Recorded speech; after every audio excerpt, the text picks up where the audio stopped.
Sweden के अंदर आज फिर गुस्ताखी की गई है।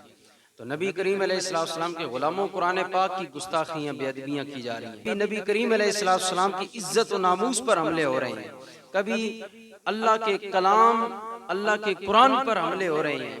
तो आए रोज मुसलमानों के जज्बात मजरू किए जाते हैं। आज की कोई नई बात नहीं, इससे पहले भी हर जमाने में कुरान के मुखालिफ पैदा होते रहे। लेकिन बदलेगा जमाना लाख मगर, बदलेगा जमाना लाख मगर, कुरान न बदला जाएगा। ऐ कौले खुदा कौले मोहम्मद, फरमान न बदला जाएगा।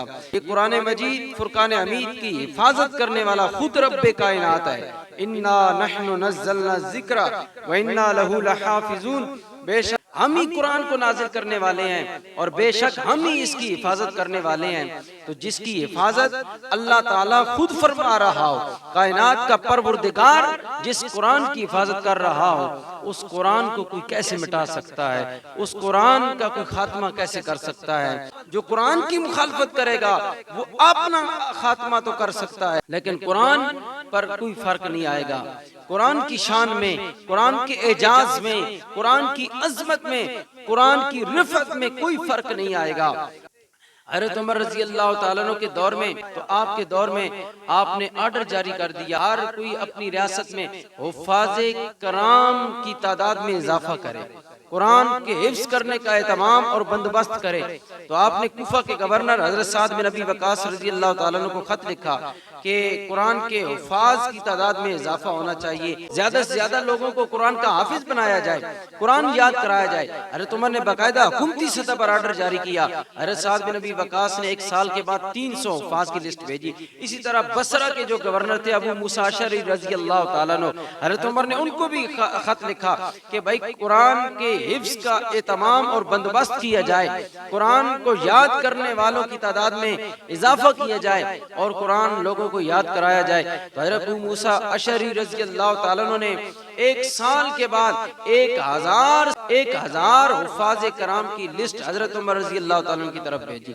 तो सामीन मोहतरम, कुरान की हिफाजत का एक तरीकाकार ये भी है कि कुरान को ज्यादा से ज्यादा याद किया जाए। लेकिन आज हम देखते हैं बच्चों के कुरान हिफ्ज़ करने का रुझान कम होता जा रहा है, बहुत कम होता जा रहा है। हमारे दुनियावी तालीम की तरफ, जदीद असरी उलूम की तरफ, यहूद नसारा के तालीम और तरबियत की तरफ हमारी भरपूर तवज्जो है, लेकिन अपने नबी के निज़ाम की तरफ, अपने नबी की तालीमात की तरफ, कुरान की तालीमात की तरफ हमारी तवज्जो बहुत कम होती जा रही है। इसलिए आज अगर कुरान की हिफाजत का, अगर आप कुरान के साथ मोहब्बत का दावा रखते हैं, अमली दलील आपको पेश करनी पड़ेगी और उसकी अमली दलील यह है कि आप अपने आपको भी हाफ़िज़ कुरान बनाएं, वरना कम से कम अपने बच्चों को जरूर हाफ़िज़ कुरान बनाएं, अपने बच्चों को हाफ़िज़ कुरान बनाएं। मामून रशीद बादशाह का दौर है, हर साल वो इल्मी बहस मुबासे कराता था, इल्मी मुज़ाकरे कराता था, एक महफिल सजाता अपने दरबार के अंदर, मुख्तलिफ मज़ाहिब के लोगों को, मुख्तलिफ मज़ाहिब के जो रहनुमा थे, इमाम व पेशवा थे, उनको वो बुलाता और उनसे वो बयानात करवाता।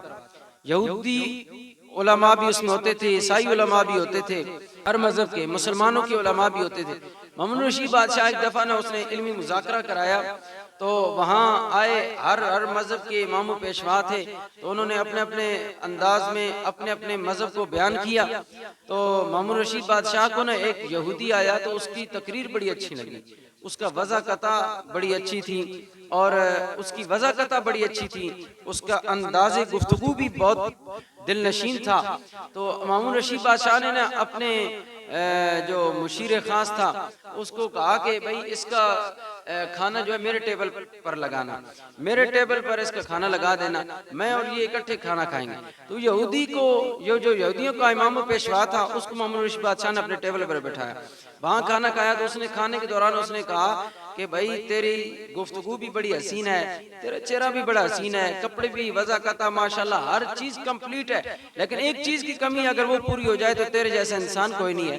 वो कहने लगा जी क्या बादशाह सलामत। मामून रशीद बादशाह ने कहा कि अगर तू इस्लाम कबूल कर ले, मेरे नबी पाक अलैहिस्सलाम का कलमा पढ़ ले, तो फिर तू कामिल इंसान बन जाएगा। पेशकश की मामून रशीद बादशाह ने, मैं तुझे वज़ारत दे दूंगा, मैं अपनी एक सल्तनत का बादशाह तुझे बना दूंगा, मैं तुम्हें इतने दिरहम और दिनार दे दूंगा, इतनी दौलत दे दूंगा, तू कलमा पढ़ ले। तो मेरे नबी पाक अलैहिस्सलाम का तू कलमा पढ़ ले। उसने कोई ऑफर कबूल नहीं की, कोई पेशकश कबूल नहीं की, वो चला गया। 1 साल के बाद दोबारा जब मजलिस हुई ना, इस दफा उसने ना हज़रत मूसा अलैहिस्सलाम का दीन और अपना मजहब वो बयान नहीं कर रहा था, वो मेरे नबी पाक अलैहिस्सलाम की अजमत बयान कर रहा था, कुरान की अजमत को बयान कर रहा था।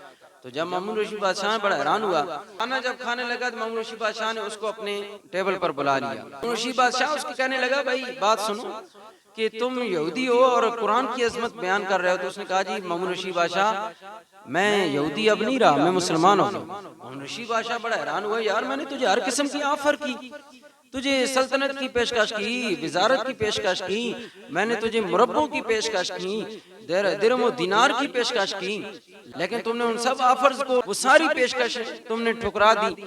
लेकिन इसके बावजूद तूने कलमा नहीं पढ़ा और मुसलमान कैसे हो गया?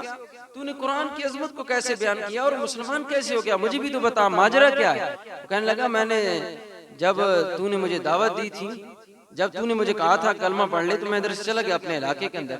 मैं अपने इलाके के अंदर गया, आसमानी किताबें हैं उनके नुस्खे लिखे। सबसे पहले मैंने तौरात का नुस्खा लिखा, वो लिखकर मैं चला गया यहूदियों के पास, मैंने उसको बेचा, उन्होंने आंखें बंद करके ले ली। उसमें मैंने खल्त मल्त अपनी तरफ से कर दिया था, लेकिन उन्होंने आंखें बंद करके ले ली, उनको नहीं पता चला।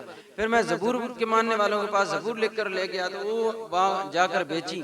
जबूर जाकर वहाँ मैंने बेची तो उन्होंने वो भी आंखें बंद कर खरीद ली। उसमें भी मैंने अपनी तरफ से गड़बड़ की हुई थी, अपनी तरफ से मैंने बातें मिला दी थी, तो वो भी मैंने बेची, तो वो भी उन्होंने ले ली। इंजील बेचने के लिए मैं ईसाइयों की चर्च में चला गया, ईसाइयों ने भी आंखें बंद करके वो ले ली, हो कोई तहकीक नहीं की कि इसके अंदर रद्दो बदल हो चुका है या तब्दीली हो चुकी है उन्होंने कोई। लेकिन जब कुरान की बारी आई ना, तो मैंने कुरान भी लिखा और कुरान को जबर को ज़ेर कर दिया, कुरान की शद को मद बना दिया, मद को शद बना दिया, ज़ेर की जगह जबर कर दी, जबर की जगह पेश कर दी। एक आयत को एक सिपारे से उठाया, दूसरे सिपारे में कर दिया, दूसरे को तीसरे में कर दिया। इस तरह मैंने कुरान के अंदर बहुत सारी तब्दीलियां करके, तो मैंने जब मुसलमानों के मस्जिद में गया और मैंने वहां जाकर कहा कि भाई ये कुरान है तो इसको खरीद लो, तो वहाँ एक बाबा आया, तो उसके साथ एक बच्चा था, 12-13 साल का बच्चा था। तो उसको वो कहने लगा, बच्चे मेरी नज़र कमज़ोर है, तू इस कुरान को देख ले कि ये कुरान ठीक है तो मैं फिर इसको खरीद लूँ। तो वो कहता है, यहूदियों का आलिम, जब उस बच्चे ने कुरान खोला ना, कुरान खोला तो उसने इत्तेफाकी तौर पर वो रुकू पढ़ा, जो रुकू उसको याद था, तो वो कुरान कैसा उसको याद था। उसने जब कुरान खोला तो उसने कहा, बाबा ये वो किताब तो नहीं है जो मेरे उस्ताद ने मुझे पढ़ाई हिफ्ज कराई है। तो जब उस बच्चे ने ये कहा ना, तो बाबा ने कहा इस कुरान को रख दे। वो बच्चे को जब मैंने देखा ना कि उसने कुरान को हिफ्ज किया हुआ है, उन्होंने कुरान नहीं खरीदा, उन्होंने कुरान रख दिया। ये कुरान भी सच्चा है और साहिब कुरान भी सच्चा है और कुरान को मानने वाले भी सच्चे हैं। क्यों? क्योंकि जिस कुरान की हिफाजत अल्लाह ताला 12 साल के बच्चे से करवा रहा है, उस कुरान को कोई मिटा सकता नहीं है, उसको कुरान को कोई नहीं मिटा सकता, उस कुरान को कोई नहीं खत्म कर सकता। कुरान को मिटाने वाले खुद मिट जाएंगे, कुरान को खत्म करने वाले खुद खत्म हो जाएंगे, लेकिन कुरान हमेशा बाकी रहेगा, कुरान हमेशा बाकी रहेगा। फानूस बन के जिसकी हिफाजत हवा करे, फानूस बन के जिसकी हिफाजत हवा करे, वो शमा कब बुझे जिसे रोशन खुदा करे। नूर हक शमे इलाही को बुझा सकता है कौन, नूर हक शमे इलाही को बुझा सकता है कौन, जिसका हामी हो खुदा उसको मिटा सकता है कौन। उसको कौन मिटा सकता है? जिसका हामी खुदा हो।